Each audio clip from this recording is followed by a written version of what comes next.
All right, today we're tackling a really critical final step in any project's lifecycle, acceptance testing. You can think of it as your software's last gateway before it reaches the real world. So picture this. You've put in all the hours. The code's clean, the features are all built out, and you've hunted down every bug you can possibly find. Your project is ready to go. It's done, right?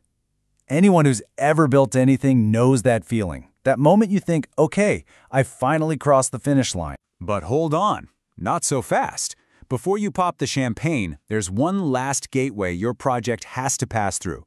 And this stage isn't about whether the code works. It's about whether the product is actually wanted by the very people you build it for. So what's guarding this final gateway?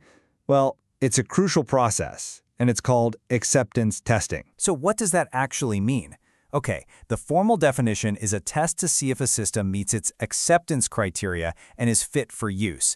Now let's break that down because those two phrases, meets criteria and fit for use, are pretty much the keys to this whole thing. And this two-step process is so important.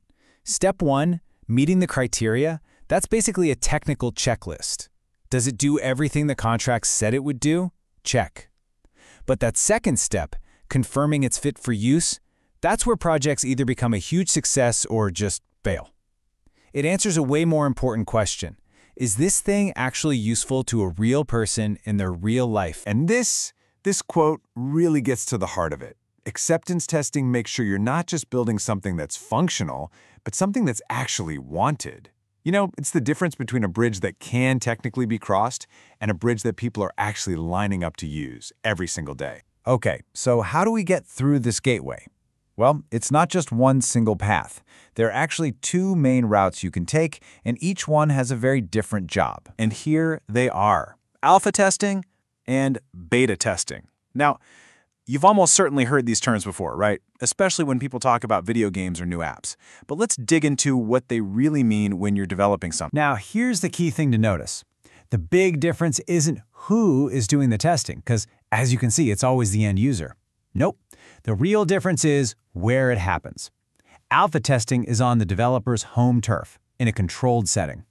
Beta testing? That's out in the wild, in the user's actual environment. And trust me, that one change, it changes the entire goal of the test. So let's talk about alpha testing first. Honestly, the best way to think about this is like a friends and family preview. It's a controlled, safe environment where you've handpicked the audience. The key element here is that the developers are right there. They're in the room. You have real users using the software, trying to do their thing, but the team is looking over their shoulder, watching every single click, every little hesitation. It's like a supervised test drive, you know?